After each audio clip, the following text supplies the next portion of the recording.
What's up YouTube? Capital G here. If you guys thought that Satellite Falcon was the ultimate Raid Raptor, you were sadly mistaken.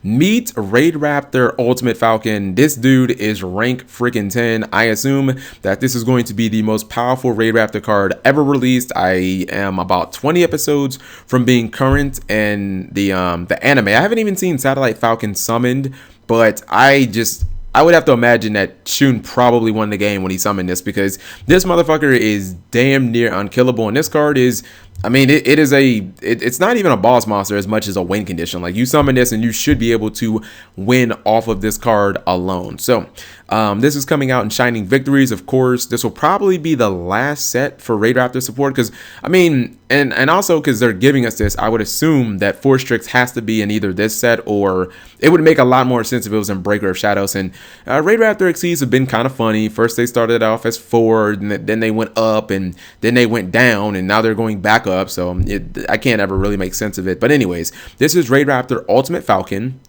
Much like all the other Raid Raptor XCs, it's a dark winged beast. This guy is rank 10, 3,500 attack, 2,000 defense. You don't care about the defense because it's never going to be relevant. This guy should almost always be in attack mode because of it, like his 3 effect and his 2 effect. His 1 effect says, well, actually, it requires 3 level 10 winged beast type monsters to summon, but don't worry, you're never going to summon it through that. In fact, I'm like 99% sure, unless something changed in the show, there are no level 10 Raid Raptors, first off. So it's like you're not even going to use Raid Raptors from the main deck to summon it. And there probably aren't even that many level 10 winged beasts in the game of Yu-Gi-Oh! Like, it's probably just not that many. They're probably really bad cards, and you're never going to run them in Raid Raptors. Effect number 1. This is unaffected by all other card effects. So no traps, no monster effects, no spells. It's basically like Towers, but better. In fact, this card could actually run over Towers, because not only, I think Towers was level 10. Even if this card wasn't level 10, it wouldn't matter, because the 500 attack that you lose, like, it would just be unaffected. So if this guy was like level 8, it'd still be able to run over Towers because it's unaffected by Towers effects. So unaffected by all other effects is something that's only built into like the ultimate of boss monsters. I think the Super Quantums, I think their Megazord, their boss monster XC has that same thing built into it when you have a certain amount of XC materials from different pilots and different like limbs and whatnot. But this guy gets it immediately. Effect number 2, you can detach 1 XC material from this card. All monsters your opponent controls lose 1,000 attack. Also, they cannot activate cards or effects. These changes last until the end of the turn. So not only are you cutting their monsters down to size, but anything you run over won't trigger. They can't activate any traps in battle phase. They can't activate any quick play. They can't do shit until the end of the turn. You can run over plush fires and trick clowns and whatever the hell you want. They can't use any battle traps. They can't use any hand traps. They can't use honest when you attack or anything like that. Your opponent can't do shit when you basically resolve that effect. Effect number 3, if this card has a Raid Raptor monster as an XC material, it gains this effect. During each end phase, you can have each monster your opponent controls lose 1,000 attack. If they don't control a monster, you burn them for 1,000 damage. I like that because it's like, it punishes them for not having monsters on field. Like, if for some reason they're trying to star or something like that, like, just burn them for 1,000, attack them for 3,500. That's 4,500 damage. Like, that's, you only get 2 turns of that and you're dead. You know what I mean?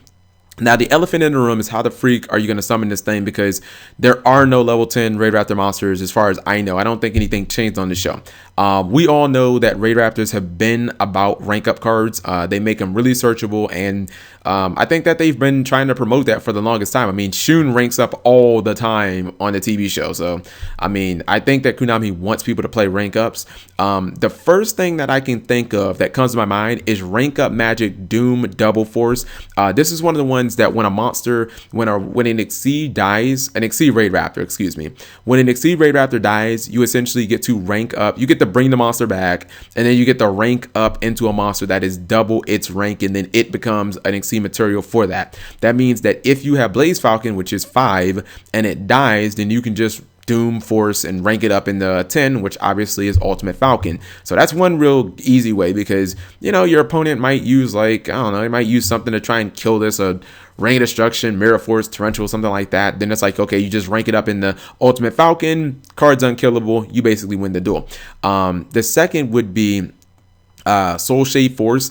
Soul Shade Force lets you rank up a card from the graveyard and exceed from the graveyard, and then you rank up into something that is 2 levels higher. This card's gonna be good in Raid Raptors already because it's gonna let you go from Force Strix into Cyber Infinity, which is fucking bonkers. And I think people are going to be doing that, like, oh, you kill my Force Strix, that's cool, I'll just rank it up into a Cyber Infinity, have fun. But this would let you take Satellite Falcon, and that would go straight into Ultimate Falcon. Or what you could do is, if you had Revolution Falcon, I believe he's the rank 6. You could go, you could Soul Shade Force the Revolution Falcon, go into Satellite Cannon, and then you could Astro Force. You could Astro Force the Satellite Falcon into the Ultimate Falcon, because this is essentially just like this, except this one just works with monsters on field and it doesn't cost half your life points. It just ranks up into an XC of the same type. Obviously, these are all winged beasts. It just does 2 levels or 2 ranks higher. And again, even if you have to use 2 or 3 cards to summon Ultimate Falcon, I mean, look what it does. Like, it can't be affected by any card effects.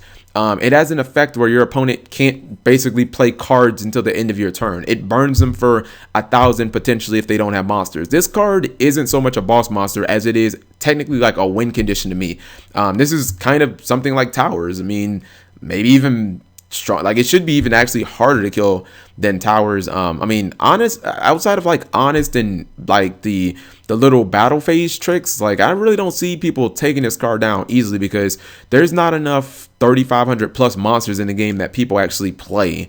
So the card should be able to just win you the duel. So let me know what you guys think. I think that obviously if you're gonna play Ultimate Falcon, you'll play it in Raid Raptors, of course, but I think you'll just have to build a special version of Raid Raptors. Obviously, you'll have to run a lot of rank up cards, but again, they're all searchable anyways, so it's not even that big of a deal. But I think the card is good for what it is. It's more of a win condition than anything. When it hits the field, you should win the duel with that card alone. So thank you guys for watching, as always.